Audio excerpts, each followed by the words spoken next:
Dimin model suallarında gəlibdir. Əslində bu sual MİQA sertifikasiyada düşə bilər.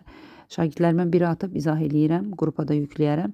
3 rabitə əmələ gətirən nukleotit sayı 2, 4 rabitə əmələ gətirən nukleotit sayı 286, hidrogen rabitələrin ümumi sayı 601, nukleotitlərin ümumi sayını x veribdir. DNT molekulunda 3 rabitə əmələ gətirən nukleotitlər hansılar ola bilər?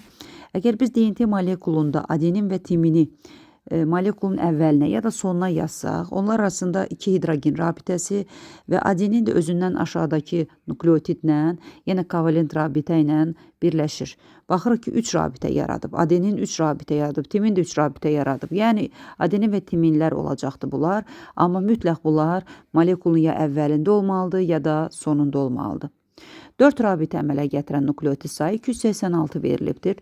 4 rabitə əmələ gətirənlər harda ola bilər? 4 rabitə əmələ gətirənlər molekulun ortasında adenin timini biz yatsaq, o zaman olarsa yenə 2 hidrogen rabitəsi və adenin yuxarıdakı ilə yenə kovalent rabitə ilə birləşə bilər, aşağıdakı ilə də birləşə bilər və bu zaman o 4 rabitənin yaranmasında iştirak edəcəkdir. Eyni zamanda burada incə bir məqam da odur ki, stazin və guanini də yerləşdirsək fərqi yoxdur, əvvələ ya sona. Stazin, guanin də öz arasında 3 hidrogen rabitəsi ilə və özündən öndəki ilə də və yaxud özündən sonraki ilə də birləşəcəkdir kovalent rabitə ilə və bu da 4 rabitənin əmələ gəlməsində iştirak edəcəkdir.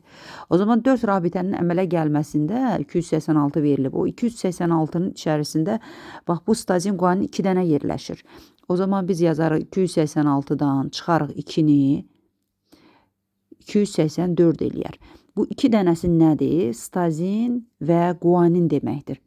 Yəni, bu ya molekulun sonundadır 2 dənə, ya da molekulun əvvəlində də ola bilər. 284 isə bu ortada yerləşən adenin timinlərin miqdarıdır və biz bunun üstünə yenə də 2 əlavə eləsək, 286 alırıq.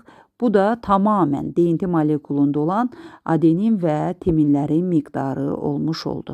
Yəni, əvvəlinki bu adenin timini gəldi onun üzərinə 286 etdi. Deməli, DNT molekulunda 286 dənə adenin və timin oldu.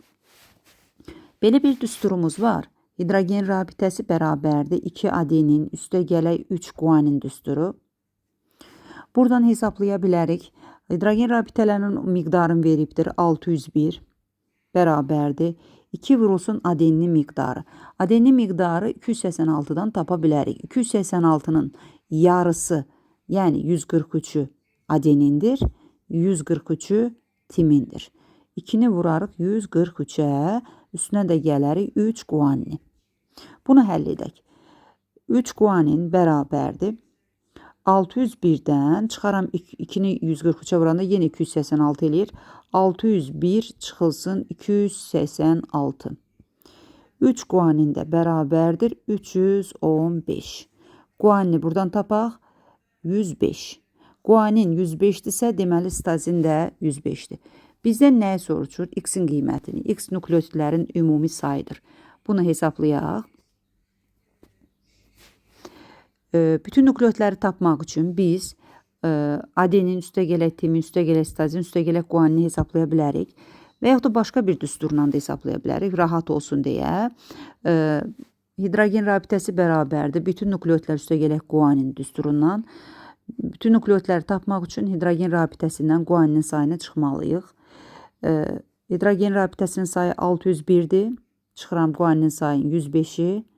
Bu da eləyir 496. Deməli, burada bütün nukleotitlər 496 imiş.